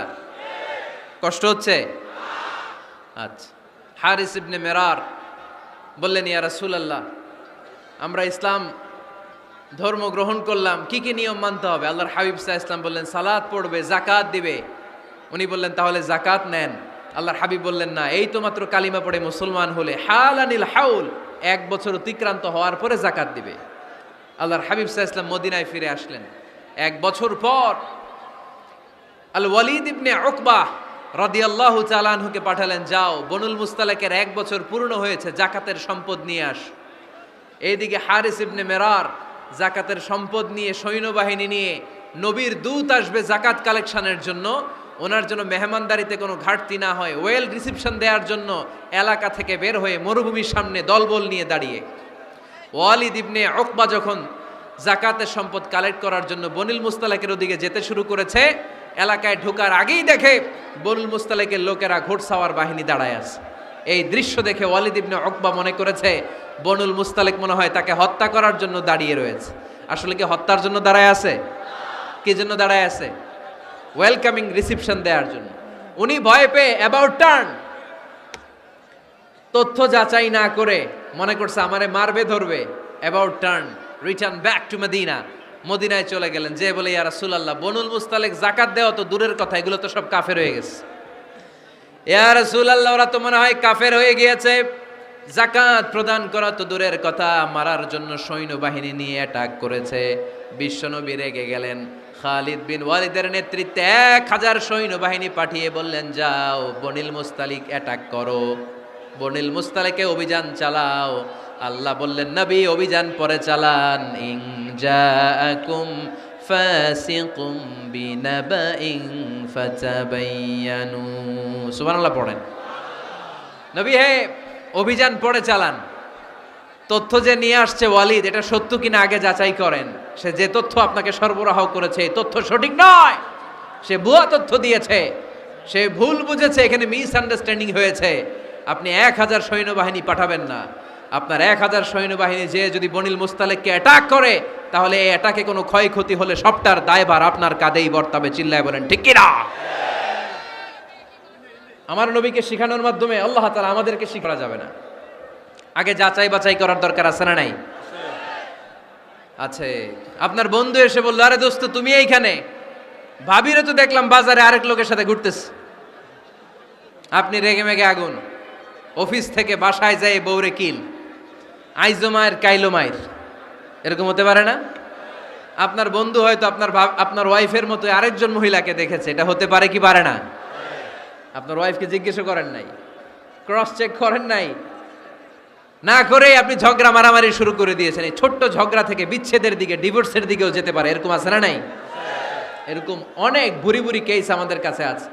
নিউজ যাচাই না করে, গুজব আর রুমর যাচাই না করে সিদ্ধান্ত নিয়েছে, পরে মাথার মধ্যে চাপড়ায়, নিজের কপালে নিজে চাপড়ায়, এরকম আছে না নাই? তাহলে আল্লাহ তাআলার দেয়া 3 নাম্বার গাইডলাইন হচ্ছে, কোনো তথ্য শুনেই বিশ্বাস করা যাবে না, আগে যাচাই করতে হবে। আওয়াজ করে বলেন, আগে কি করতে হবে? যাচাই করতে হবে। যাচাই বাছাই ছাড়া আজ থেকে ফেসবুকে আমরা আর কোনো নিউজ শেয়ার দিব? দিবেন? মনে থাকবে? আরে এগুলাই তো জরুরি ওয়াজ। কবরের ওয়াজ তো অনেক শুনছি, জান্নাত জাহান্নামের ভয় আর জান্নাতের নাজ নেয়ামত তো অনেক শুনেছি। সমাজটারে শান্তিপূর্ণ, ভারসাম্যপূর্ণ করার দরকার আছে না নাই? খবর শুনে আমরা বিশ্বাস করি, যাচাই না করে আমরা বলে বেড়াই না। যাচাই না করে, নিশ্চিত না হয়ে আজ থেকে কোনো নিউজ আমরা ফেসবুকে শেয়ার দিব না। 4 নম্বরে আল্লাহ বললেন,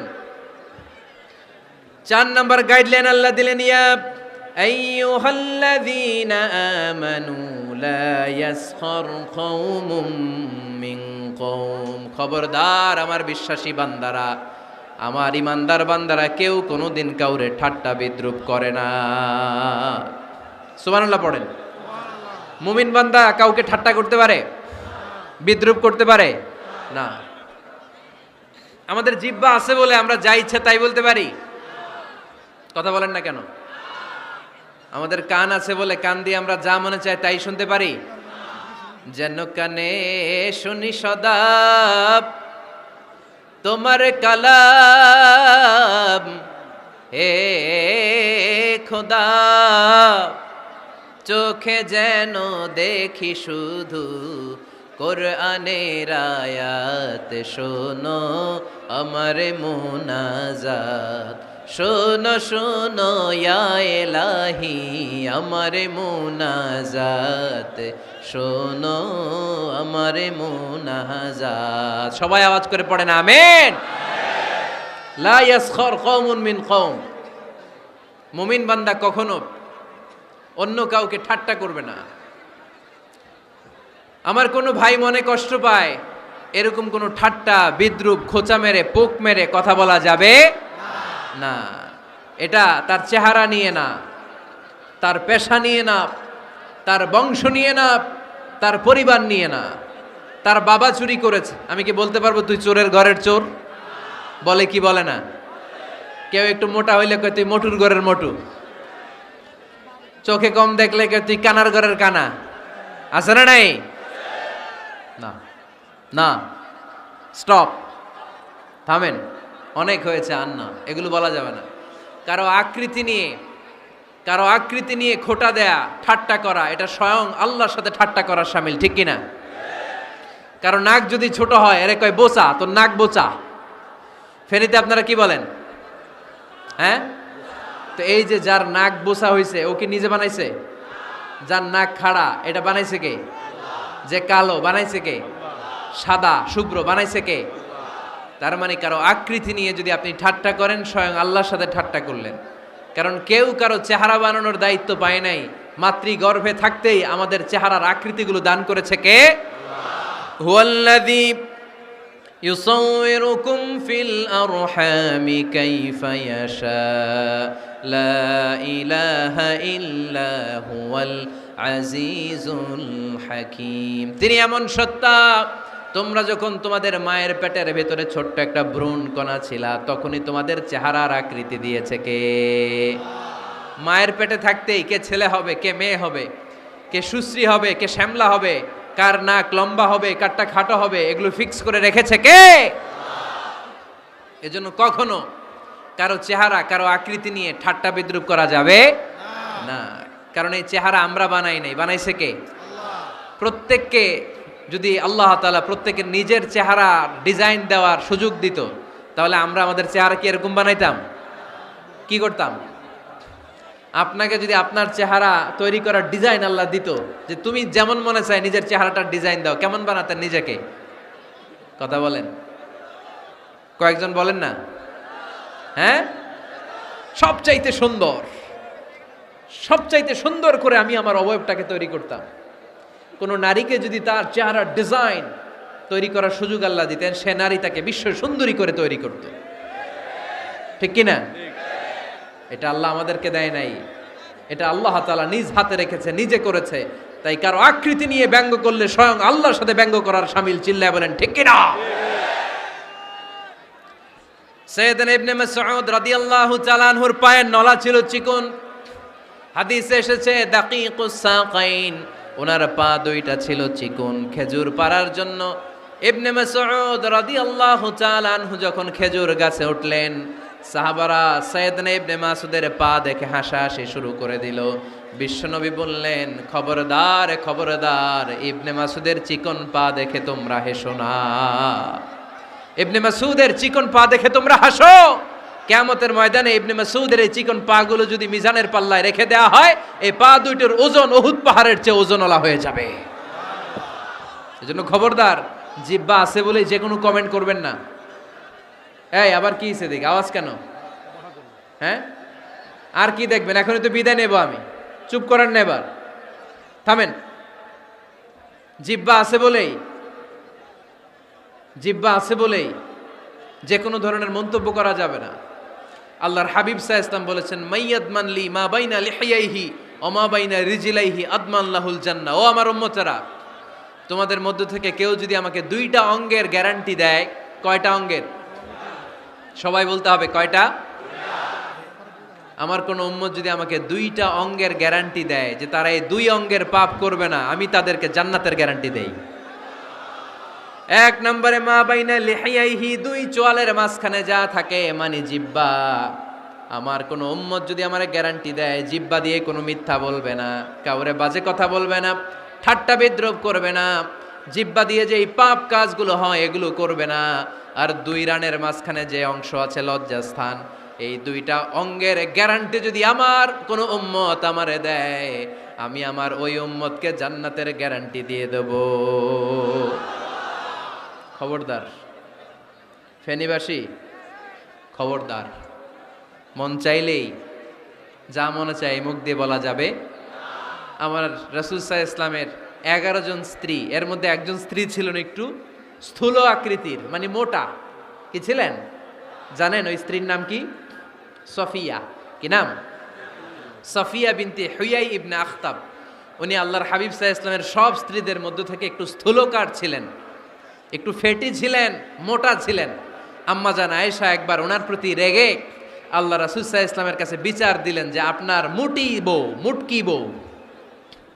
আল্লাহর হাবিব সাল্লাল্লাহু আলাইহি ইসলাম এই কথা শুনে রেগে গেলেন। আয়েশা, এটা তুমি কি বললা? তুমি সফিয়ারে মুটি বলে গালি দিলা। লাকাদ কুলতিলা কালিমাতান লাউ মুজিজাতহু লা মাসাজাতিল বাহর। আয়েশা, তুমি এমন একটা কথা সফিয়ার শানে বলেছো, এই কথাটাকে যদি সাগরের মধ্যে ঢেলে দেওয়া হয়, এই কথাটার তিক্ততা আর পঙ্কিলতা পুরো সাগরের নীল পানিকে মুহূর্তে কালো করে দিবে। এজন্য খবরদার, জিহ্বা সামলান। সাহাবারা রাদিয়াল্লাহু তাআলা আনহু আজমাইন, ওনারা জিহ্বা ধরে মাঝে মাঝে জিহ্বার মধ্যে বাড়ি দিতেন আর কাঁদতেন আর বলতেন, জিহ্বা, তোর কারণে কিয়ামতের দিন আমরা আল্লাহর কাছে ধরা খেয়ে যাব। মুমিন চাইলেই এই মুখ দিয়ে যা মনে চায় বলতে পারে। তাহলে 4 নাম্বার গাইডলাইন হচ্ছে, লা ইয়াসখার কওমুন মিন কওম, কোন বিশ্বাসী বান্দা কখনো অন্য বিশ্বাসী বান্দাকে ঠাট্টা বিদ্রূপ করতে পারবে না। 5 নম্বরে আল্লাহ বললেন, ওয়ালা তালমিজু আনফুসাকুম, খবরদার অন্যের দোষ খুঁজবা না। ও আমার বিশ্বাসী বান্দারা, নিজের দোষ খোঁজো, অন্যের দোষ খোঁজো না। দেখেন, সমাজটারে শান্তিপূর্ণ বানানোর জন্য আল্লাহর পক্ষ থেকে কি সুন্দর মোরাল এন্ড এথিক্যাল ইনস্ট্রাকশনস, কি চমৎকার গাইডলাইন। অন্যকে ঠাট্টা করো না। ওয়ালা তালমিজু আনফুসাকুম, নেভার ডিফেম ইচ আদার, একে অপরের দোষ খোঁজো না, নিজের দোষ খোঁজো। কার দোষ খুঁজবেন? আরো জোরে বলতে হবে, কার দোষ খুঁজবেন? অন্যের দোষ খোঁজা যাবে? কিছু লোক আছে দেখবেন সারা দিন চায়ের দোকানে বসে এই বাড়িতে এই সমস্যা, ওই বাড়িতে এই সমস্যা, ওই বাড়িতে এই সমস্যা, তোর বাড়িতে কি সমস্যা? কিছু লোক আছে এই হুজুরের এইটা খারাপ, এই হুজুরের ওইটা ভালো না, এইটা খারাপ, এইটা সমস্যা, এটা সমস্যা। তোর কি সমস্যা? তোর সমস্যা তুই খুঁজে বের কর, নিজের সমস্যা খুঁজে বের কর। যে নিজে নিজের সমালোচনা করতে পারে সেই সর্বাপেক্ষা বুদ্ধিমান। এজন্য খবরদার আমার কলিজার টুকরা যুবক ভাইয়েরা, কখনো কাউকে ব্যঙ্গ করে, বিদ্রূপ করে, ছোট করে কোনো মন্তব্য করা যাবে না। কখনো অন্যের দোষ খোঁজা যাবে না। দোষ আমরা খুঁজবো, নিজের দোষ, ঠিক কিনা? দোষ আমরা খুঁজবো, কার দোষ? চিল্লায় বলতে হবে, কার দোষ? নিজের দোষ খুঁজতে হবে। যারা নিচু মনের মানুষ, এরা মানুষের দোষ নিয়ে কথা বলে। Small people talk about people, average people talk about things and stories, and great people talk about ideas. যারা নিচু মনের মানুষ, এরা মানুষের দোষ নিয়ে কথা বলে। যারা মাঝারি ধরনের মানুষ, এরা এলাকার ঘটনা বিভিন্ন বিষয় নিয়ে কথা বলে। আর যারা বড় মনের মানুষ, এরা আইডিয়া নিয়ে কথা বলে। তারা তাদের আইডিয়াকে কাজে লাগিয়ে সমাজটারে পাল্টে দিতে চায়। যুগ জামানা পাল্টে দিতে চাই না অনেকজন, এক মানুষই আনতে পারে জাতির জাগরণ। এক মানুষই বিপদকালে বাঁচায় কাফেলায়, ক্ষুদ্র ডিঙ্গি বাঁচায় জাহাজ অসীম দরিয়ায়। এজন্য নিজেকে শুধরাতে হবে। ওয়ালা তালমিজু আনফুসাকুম, অন্যের দোষ খোঁজো না, নিজের দোষ খোঁজো। তাহলে ফেনীবাসীরা, এই হোক আমাদের স্লোগান, আমরা নিজেদের দোষ খুঁজবো বেশি, অন্য কারো দোষ কখনো খুঁজবো। আপনি নিজে ঠিক হয়ে যান, দুনিয়া এমনি ঠিক হয়ে যাবে। নিজে ঠিক তো দুনিয়া ঠিক। নিজেকে শুধরান। অন্যের দোষ দেখে তো আমার লাভ নাই। ও কি করছে এটা ও জবাব দিবে, আমি কি করেছি আল্লাহর সুপ্রিম কোর্টের কাঠগড়ায় সেদিন আমাকে জবাব দিতে হবে। চিল্লায় বলো ঠিক কিনা? এজন্যে অন্যের দোষ যেন আমরা না খুঁজি, নিজেকে যেন পরিবর্তন করি। পরিবর্তন করতে রাজি আছি তো সবাই? পরিবর্তনের অগ্রনায়ক হতে রাজি আছি তো সবাই? সিদ্ধান্ত নিতে হবে, শক্ত সিদ্ধান্ত।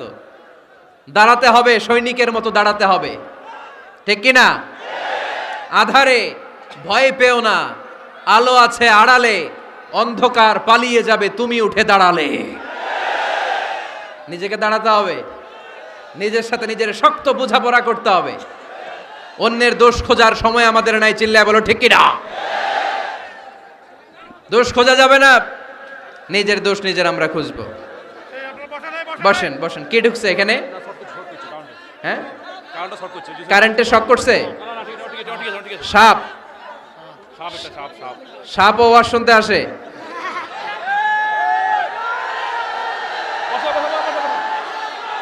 মাশাআল্লাহ। এইখানে শ্রোতা হিসেবে আছে বীর মুজাহিদ, মেরে ফেলছে এটারে। ঠিক আছে ঠিক আছে ঠিক আছে, বসেন।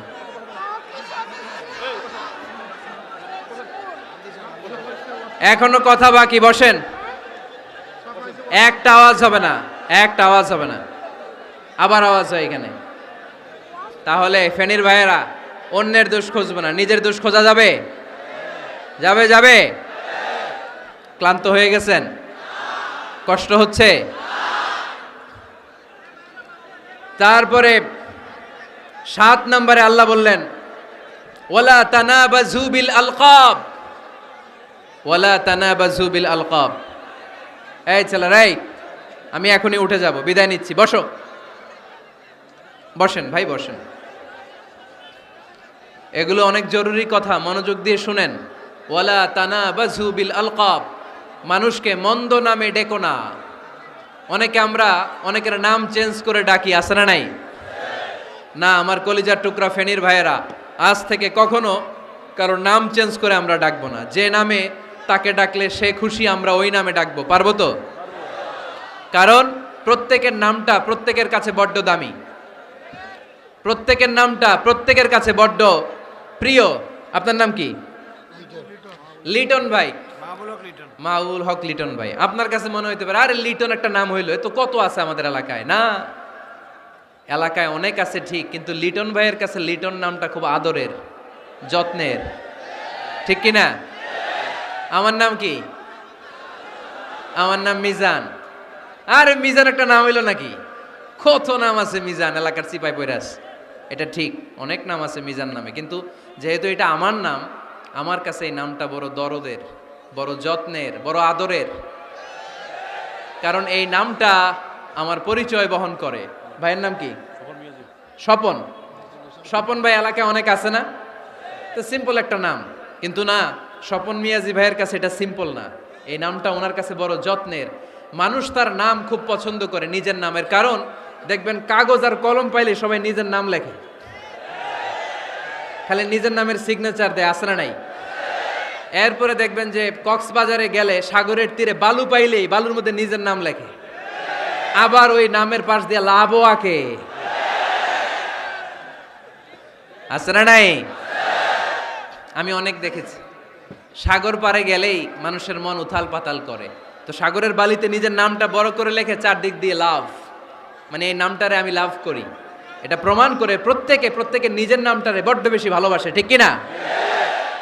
এজন্য ফেনীর সোনার টুকরারা, খবরদার বন্ধুরা, নিজেরা যেন একে অপরকে এমন নামে না ডাকি যে নাম শুনলে সে কষ্ট পায়। আজ থেকে কোনো বাজে নামে কাউরে ডাকা যাবে? আব্বা আম্মা আদর করে কত সুন্দর নাম রেখেছে, আবু বাকার, ওরে সবাই ডাকে বকইরা, কপাল পোড়া। আব্বা আম্মা নাম রেখেছে আবু ওয়াক্কাস, ওরে ডাকে আক্কাইচা। কত সুন্দর নাম, আমার আল্লাহর নামের সাথে মিলিয়ে আব্দুল কুদ্দুস নাম রেখেছে, ওরে ডাকে কুদ্দুচ্চা। আছে না নাই? কবিরা গুনাহ করেছেন আপনি, কবিরা গুনাহ। It's not a simple deal, এটা সাধারণ কোনো ব্যাপার না, এগুলো সবগুলো কবিরা গুনাহ।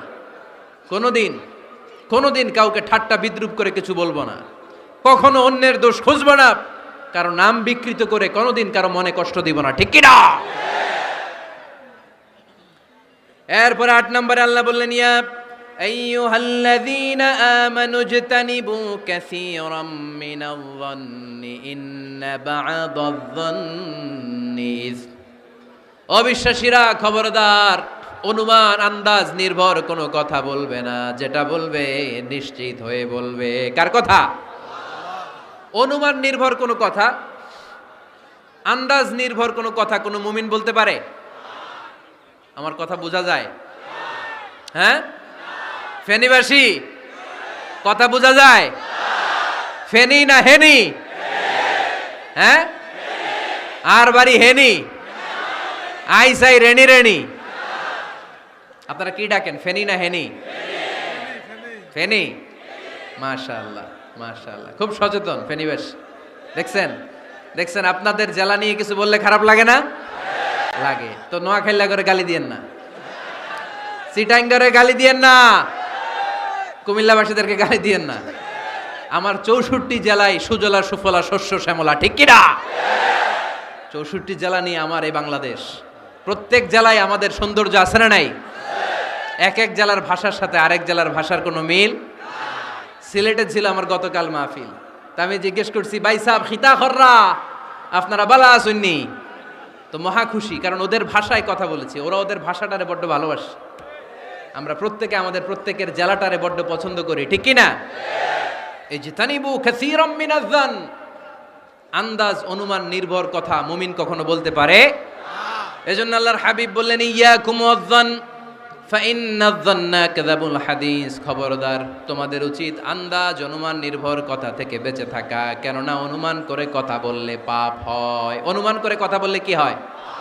আজকে থেকে আমার ফেনীর সোনার টুকরারা, অনুমান করে আন্দাজে কোনো কথা বলবো আমরা? বলবো না। ধারণা করে কিছু বলবো না, আর ধারণা করলেও ভালো ধারণা করব। কি ধারণা? রাস্তা দুইটা, একটা পজিটিভ আর একটা নেগেটিভ। মুমিন পজিটিভ ধারণা করে, মুমিন কখনো নেগেটিভ ধারণা করে না। তাহলে কোন দিকে যাব, পজিটিভ না নেগেটিভ? আওয়াজ করে, পজিটিভ না নেগেটিভ? যারা মুনাফিক এরা ইয়াত্তাবিউনা ইল্লা যন ওয়া ইন্না যান্না লা ইউগনি মিনাল হাক্কি শাইআ। যারা মুনাফিক এরা আন্দাজ অনুমান নির্ভর মানুষের ব্যাপারে কথা বলে, আর আন্দাজ অনুমান কখনো সত্যের বিকল্প হতে পারে না। আন্দাজ অনুমান কখনো সত্যের বিকল্প হতে পারে? এজন্য দৃষ্টিভঙ্গি বদলান, জীবনকে বদলায় দিবে কে? আমরা কখনো কোনো নেগেটিভ কথা বলবো না, অলওয়েজ পজিটিভ। অলওয়েজ কি? এই যে আমার হাতে কি দেখা যায়? পানির বোতল, তাই না? এখানে অর্ধেক পানি ভরাস। কাউকে যদি প্রশ্ন করি ভাই কি দেখতে পাচ্ছেন, একদল বলবে এখানে অর্ধেক বোতল খালি দেখা যায়। উত্তরটা সঠিক, আসলে বোতলের অর্ধেক খালি। আবার এদিকে আরেকজনকে বললাম ভাই এখানে কি দেখা যায়, বলবে হুজুর বোতলের অর্ধেক পানি ভরা। এটাও সঠিক উত্তর। প্রথমটা ছিল নেগেটিভ উত্তর, দ্বিতীয়টা পজিটিভ উত্তর, ঠিক কি না? যারা সবসময় নেগেটিভ চিন্তা করে এরা খালি জায়গাটা দেখছে যে পানি নাই, আর যারা সবসময় পজিটিভ চিন্তা করে এরা পানি যে ভর্তি অর্ধেক ওইটা দেখছে। আমরা নেগেটিভের দিকে যাব না, মুসলমান থাকবে সব সময় always positive, come back positive, not go back negative. চিল্লায় বলতে হবে ঠিক কি না? কখনো আন্দাজ অনুমান নির্ভর আমরা কিছু বলবো না। 9 নাম্বার, একেবারে শেষের দিকে চলে আসছে। 9 নাম্বার আল্লাহ বললেন খবরদার, ওয়ালা তাজাসসু, গোয়েন্দাগিরি করো না। গোয়েন্দাগিরি করা হারাম। গভর্নমেন্ট যে গোয়েন্দা বিভাগ রেখেছে এটা না, এটা দেশের আইন শৃঙ্খলা বজায় রাখার জন্য এটা জরুরি। আল্লাহর হাবিব সাল্লাল্লাহু আলাইহি ওয়াসাল্লামেরও নিজস্ব গোয়েন্দা ছিল, কিন্তু আমরা যে নিজেরা গোয়েন্দাগিরি করি এটারে হারাম ঘোষণা করেছে কে? অনেকে আছে দেখবেন জানলা একটা খোলা থাকলে উকি মারে। আলহামদুলিল্লাহ ফেনীতে এগুলা নাই।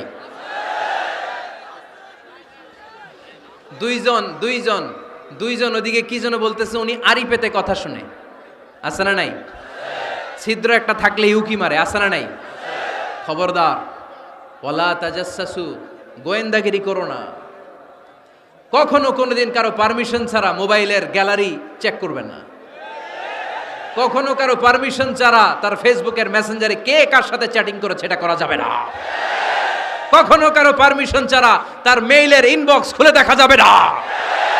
কখনো কারো পারমিশন ছাড়া কারো ব্যক্তিগত চিঠি পড়া যাবে না। দিস ইজ ইসলাম, এটাই ইসলাম। আমরা ইসলামরে শুধু নামাজ আর রোজা আর জিকির আর এই দাড়ির মধ্যে সীমাবদ্ধ করেছি। প্রত্যেকের একটা প্রাইভেসি আছে না নাই?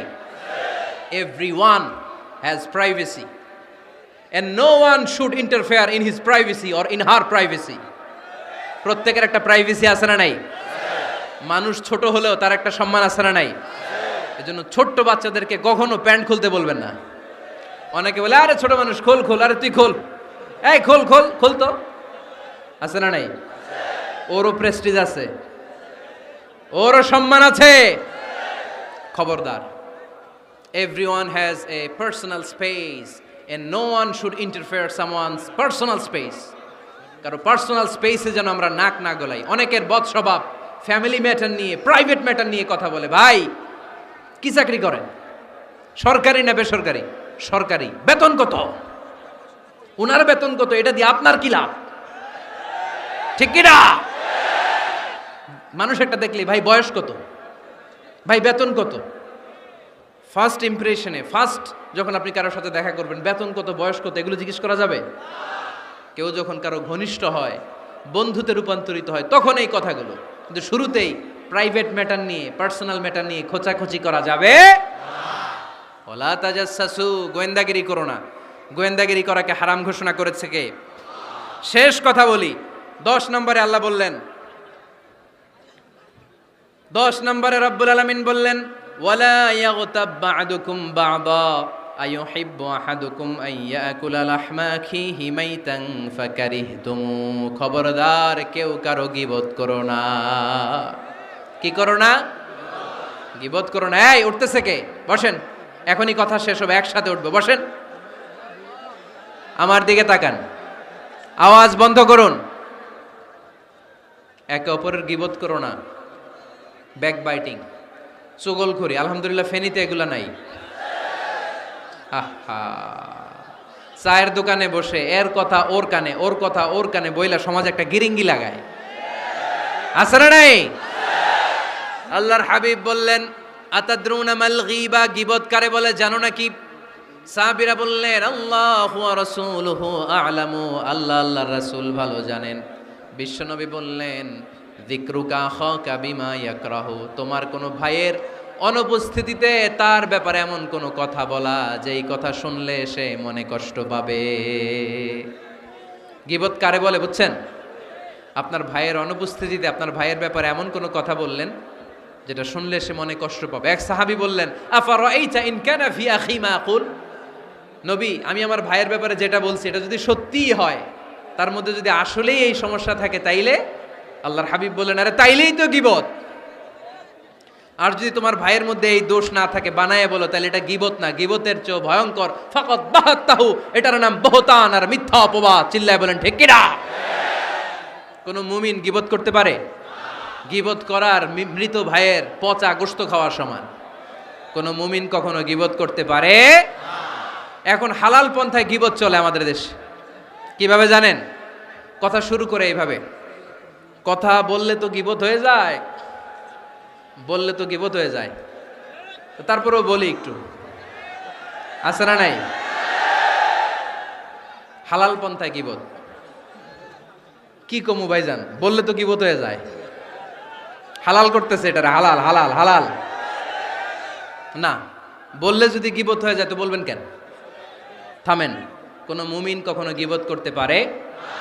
মেরাজের রাতে আল্লাহর হাবিব সাল্লাল্লাহু আলাইহি ওয়াসাল্লাম দেখলেন কিছু লোক লাহুম আযফারুন মিন নুহাস, তামার আগুন দিয়ে নখ বানানো, নখর ধারালো, ইয়াখদাশুনা বিহি উজুহাহুম ওয়া সুদুরাহুম, তারা তাদের নখ দিয়ে জাহান্নামে নিজের গালের গোশতগুলো, বুকের গোশতগুলো ছিঁড়ে ছিঁড়ে খাচ্ছে, আর তাদের ব্যথা যন্ত্রণা দেখে পুরো জাহান্নামের অন্য লোকরা থারথার করে কাঁপছে।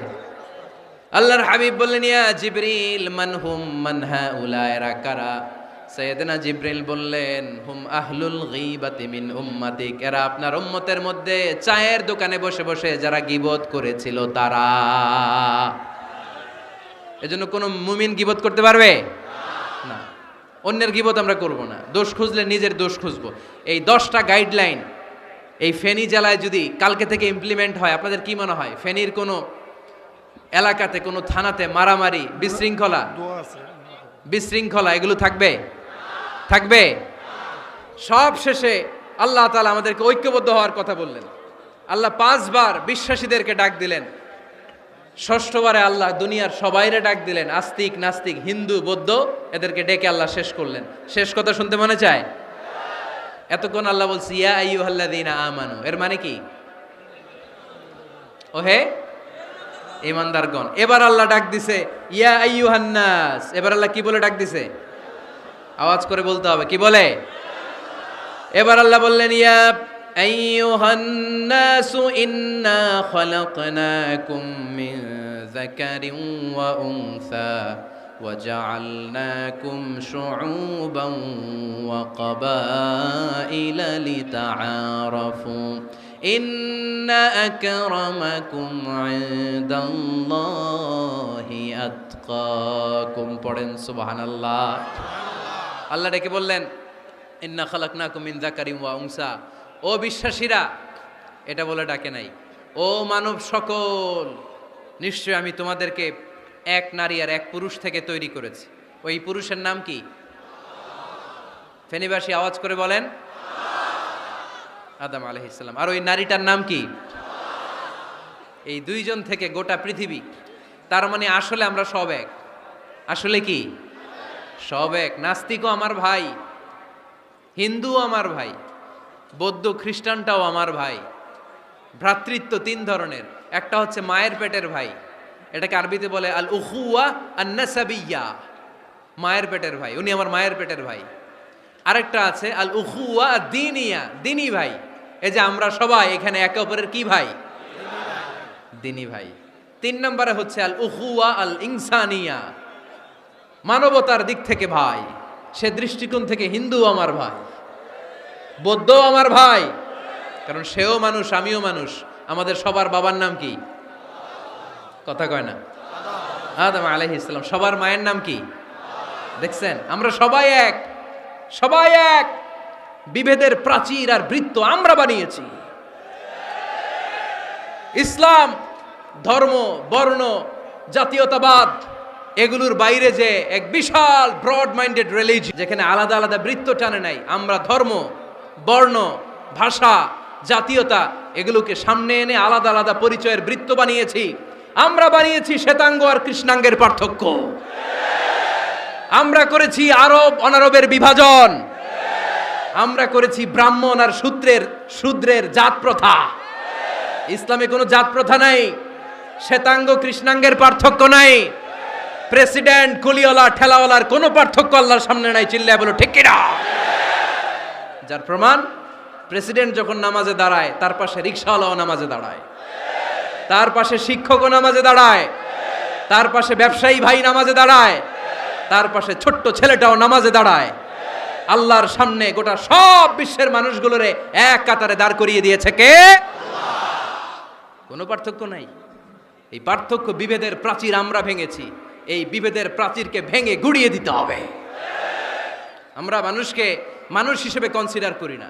দেখলেই বলি কোন দল করেন, দেখলেই বলি কোন পীরের মুরিদ, দেখলেই বলি কোন দল করেন। না না, সবার আগে পরিচয় হচ্ছে আমরা সবাই মানুষ। বাবার নাম আদম, মায়ের নাম হাওয়া। আর আমাদের মধ্যে সবচেয়ে বড় পরিচয় হচ্ছে আমরা মুসলিম। এখানে আমি মুসলিম ছাড়া আর কাউকে দেখতে পাচ্ছি না। সব মুসলিম। আমার কাছে পীরের মুরিদ নাই, তাবলিগের ভাই নাই, জামাত ইসলাম নাই, শাসনতন্ত্র নাই, ঐক্যজোট নাই, বিএনপি নাই, আওয়ামী লীগ নাই, কিচ্ছু নাই। আমি বুঝি মুসলমান। আমরা একে অপরের মুসলমান বলে কনসিডার করতে চাই না তো, খালি পিস পিস করি, টুকরা টুকরা করে দেশটারে শেষ করে দিলাম। আমাদের প্রভু কয়জন? নবী কয়জন? কোরআন কয়টা? কিন্তু আমাদের মধ্যে বিভাজন। আমরা কি বিভাজন চাই নাকি ঐক্য চাই? আমাদের প্রভু এক, এক নবীর উম্মত, জীবন বিধানে কই শিবানী কোরআন। তবে কেন এক নও হে মুসলমান, এক হও এক হও করিয়া আহ্বান। পড়েন আমিন।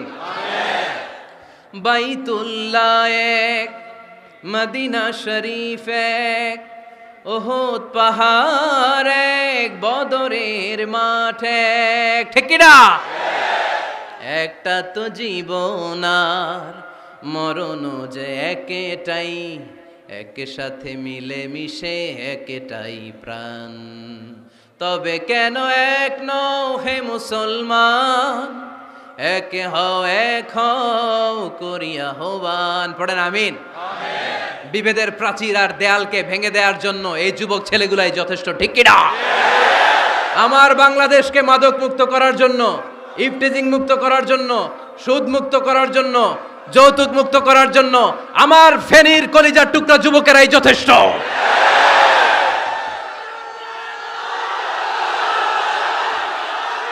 অনেক নারী আছে পিছনে, হাজার হাজার নারী, একজন হিন্দু মুসলমানের অনেক নারী আছে, হাজার হাজার পিছনে, সবাই আছে।